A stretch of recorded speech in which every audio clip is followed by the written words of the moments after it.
one of the keys is remember where you came from, keep that shit in the front of your mind, and when shit goes bad and it goes sideways, a lot of shit does, you're getting booed out of the fucking building, or you're coming through this injury, or people are writing you off, oh, you guys ain't gonna fucking make it, you know, any of that shit. You gotta keep it in here. And it really has to, it should drive you. This idea and this notion that you can be anything you want, you can accomplish anything you want, right? We hear that, you've heard that from the time you were little boys. You hear that now. You're already incredibly accomplished. You can win an NBA championship, MVP of the league. You could become president. You could become governor. You could be in entertainment. You could do Charles, and you could do Shaq. You could do that. You could do whatever you want to do. You guys know that. The thing that has worked for me is to remember the hard times. So, I'm sure you guys all have your processes. And again, I'm going to tell you what's worked for me. So before a big movie comes out, before, back in the days when I was wrestling with WWE, a WrestleMania match, anything big that would happen, I would always take a moment. And I just remind myself, all right, I was evicted when I was 14. We were kicked off the island, we couldn't live in Hawaii, had no place to live. A lot of shit happened then when I moved to Nashville. I was arrested multiple times by the time I was 16 years old. Like, I remember that. If I were playing on this team, which my skills are, what's that term? Oh, the shits. So I would never play. But before I lace up, before I get on the court, before I play in these big games, before I go to the Staples Center, where history is there, those are historic walls there at the Staples Center. I would remember that, and it allows me then to be present in the moment and understand, holy shit, the stuff I have around me right now, this is the shit that I dreamed of when I was a kid. I am here. I played for University of Miami, played for great teams. Warren Sapp, Ray Lewis, they were my teammates. They were balling. Warren Sapp was playing tight end that time. I was starting defensive tackle. Yeah, they moved him over to D-line. And he looked at me, he's like, yo, dude, take your spot. I said, right there. You don't take your spot. We battled, and he took my spot. And you can imagine how that, because there goes my opportunity. He went in, switched to defensive tackle, looked the world up. But what that did, it crushed me, it crushed my dreams. I had a piss poor senior year, zero production, no NFL, no combine invite, nothing. Finally went to the CFL. Calgary Stampeders, making $250 a week a week. I had to send that shit home to my wife at the time. So I remember that. I got cut from Canada at $7 an hour. And I always tell that story. So now my production company is $7, advertising agency is $7, everything is $7. So remember, what helps me is to keep the hard times in front of my mind. It allows me to go into these big moments and I work my ass off, and you guys work your ass off. I feel like for me, it feels seamless because you prepared for so long, but it's just like you guys prepping for a game.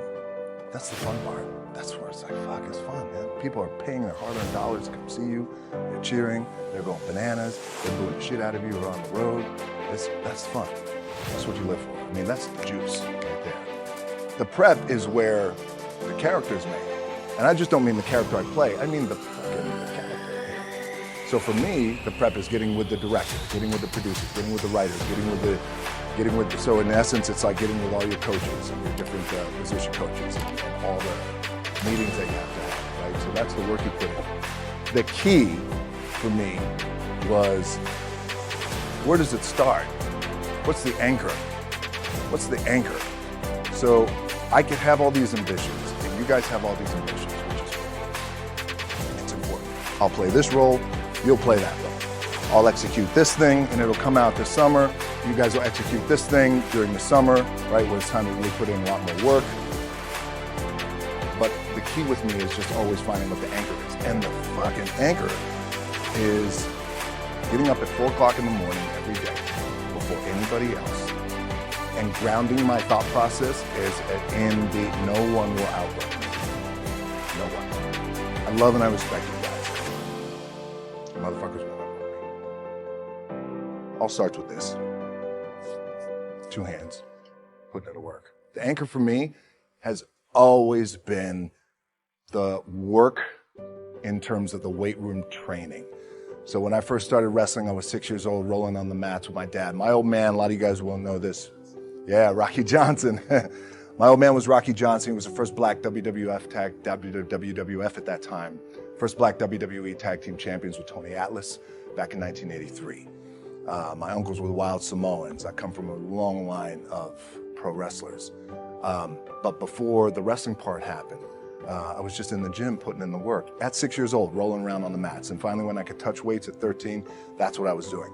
But the weight part for me and the gym part has always been, has to be the anchor. Look, at the end of the day, like again, it's the kind of stuff that I talked about at top is I have to hold on to my dad in his pickup truck came down 4 o'clock in the morning, picked me up in Miami from Tampa. We lived in a little shitty apartment in Tampa. He drove down in his little pickup truck to Miami to get me when I was cut from the CFL. I was driving up I-75. I don't know if you guys are from Florida, any of you guys, if you know, I-75 is like, especially down in Florida, Alligator Alley. I'll never forget it. It's 4 o'clock in the morning. And I thought, well, fuck. I leave home like you guys left home. I'm ready to tackle the world, to get after it, achieve my dreams and goals. Fucking crushed by 22, 23 years old. Now I gotta move back in with my mom and dad. I played on great teams though. Wait a second, this is not supposed to be my future. I'm supposed to be in the NFL right now. I'm supposed to be making a lot of coin and buying my parents shit, buying me shit, taking care of my wife, but it never happened. So I pulled out my wallet. I thought, well, let me see how much money I have. I opened it up. I had a 5, a 1, and change. I'm not fucking around, and well, at least I rounded up to $7. But I thought, God, ain't this a bitch? I got $7 in my pocket. Where the fuck do I go now? What do I do? I can't go back to CFL because you know, the point comes where you hear that voice, big run's over. You're done, right? So I heard that voice. So as Coach was saying, man, I hold on to that shit. I'm telling you, my back is up against this motherfucker. We laugh, we joke, we have a good time. Press is always fun to do. Sometimes you got to make it fun. That's another thing. You got to do your best to make press fun if you can. But my back is still up against this motherfucker. I do not forget it. What this also helps me do, and again, it works for me, is at some point, you got to be fucking tired of not being number one.